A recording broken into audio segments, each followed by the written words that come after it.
ఓం శ్రీమాతే నమః. Welcome to Sushmita vlogs అండి. అందరూ బాగున్నారా? నేను కూడా బాగున్నానండి. నేనైతే అమావాస్య కదా గుడికి వచ్చానండి. ఈరోజు అమావాస్య రోజు ఆకాశ దీపం చూపిద్దామని ఈ వీడియో తీస్తున్నాను, అందరికీ షేర్ చేద్దామని. కొంతమందికి ఆకాశ దీపం తెలుసు, కొంతమందికి తెలీదు, నాకు కూడా తెలీదు. అందుకే తెలుసుకోవాలని పండితులను అడిగి తెలుసుకున్నానండి. ఇన్ని రోజులకైతే ఆకాశ దీపం గురించి అయితే తెలిసిందండి. ఈ వీడియో చూసే వాళ్ళందరూ కూడా ఫుల్ సపోర్ట్ ఇవ్వండి. వీడియో మొత్తం ఫుల్గా వాచ్ చేయండి, ఒక లైక్ అయితే ఇవ్వండి. ఆకాశ దీపం దేవతలకు మార్గాన్ని చూపుతుందంటండి. తాడు సాయంతో ఈ పాత్రను పైకి పంపించి ధ్వజస్తంభం పైకైతే ఆకాశ దీపం వేలాడదీసి, అయితే దీనిని ఆకాశ దీపం అని పిలవడానికి ధ్వజస్తంభానికి వేలాడదీయడానికి ఓ కారణమైతే ఉందంటండి.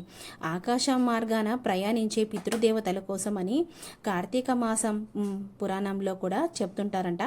కార్తీక శుద్ధ పాడ్యమి నుంచి పితృదేవతలంతా ఆకాశ మార్గాన తమ తమ లోకాలకు ప్రయాణం చేస్తుంటారంట.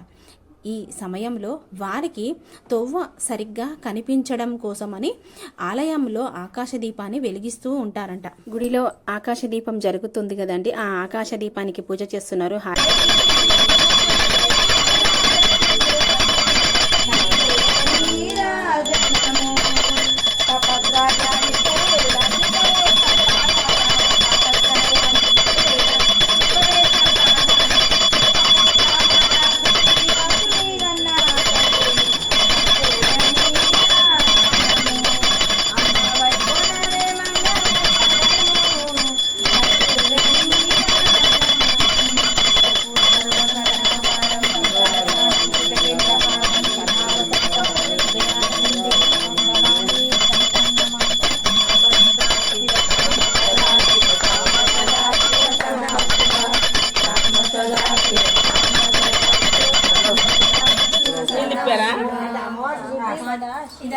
ఇక్కడ కూడా అమ్మవారు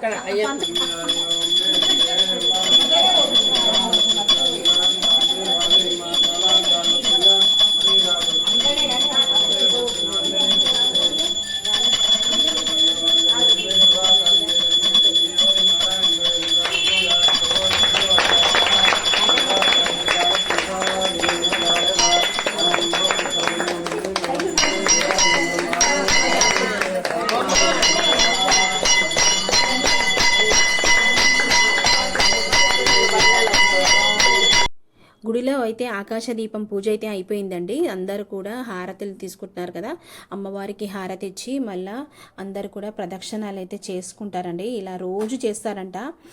నేనైతే ఈరోజు వీడియో చూపిస్తున్నాను మీకైతే. ఆకాశ దీపం పూజ జరుగుతుందండి. ఇక్కడ అందరూ కూడా నూనె తెచ్చుకొని ఒత్తులు వేసుకుంటారు, పూజలో కూర్చుంటారు. అలాగే పసుపు గౌరమ్మని ఏర్పాటు చేసుకుంటారు. ఆ పసుపు గౌరమ్మని కూడా పూజ అనంతరము అందరూ కూడా తీసుకొని ముత్తైదువులు వాయినాలు అంటే పసుపు బొట్టించుకుంటారండి. ఇలా రోజు చేసుకుంటారంట. ప్రదక్షిణాలు చేస్తున్నారు చూడండి. పూజ అయితే అయిపోయిందండి.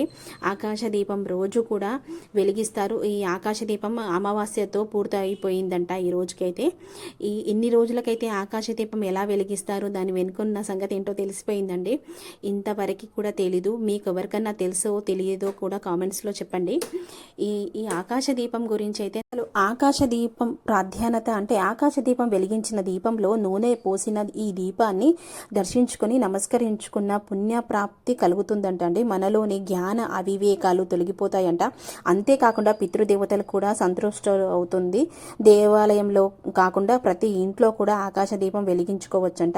దీపానికి పూజ చేసి ధూపం నైవేద్యం సమర్పించి శివకేశవులకు సమర్పిస్తూ నమస్కరిస్తూ ఆకాశ దీపం వెలిగించి ఎత్తుగా ఒక కర్ర కట్టి దానికి వేలాడదీయవచ్చంట ఇంట్లో కూడా.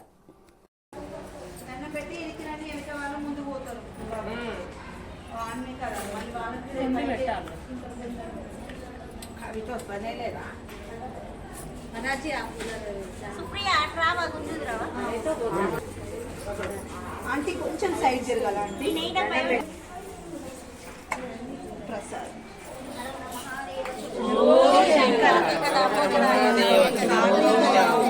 కార్తీక దామోదరాయ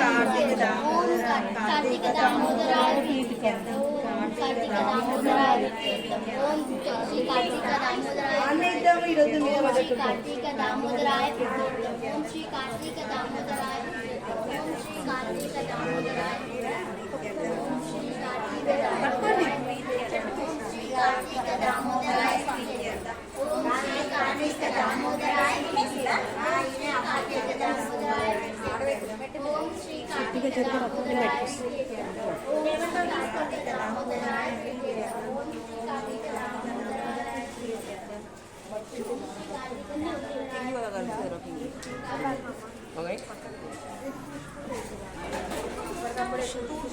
ఆ పాడ్యమి నుంచి మొదలై ఆ అమావాస్య వరకైతే ఈ ఆకాశ దీపం వెలిగించారంటండి.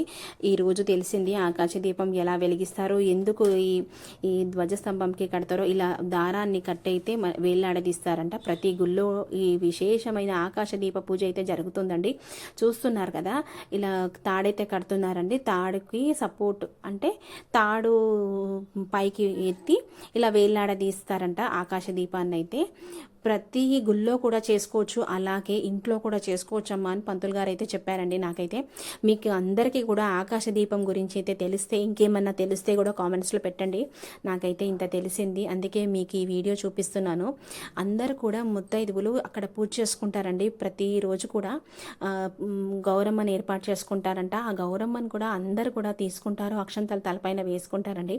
చూస్తున్నారు కదా, తాడు కట్టి తాడుకి సపోర్ట్ ఇట్లా వేలాడదీస్తున్నారు. ధ్వజస్తంభం అయితే కడుతున్నారండి. పూజ అయితే అయిపోయిందండి. ఆకాశ దీపం పూజ అయితే రోజు కూడా చేసుకుంటారంట.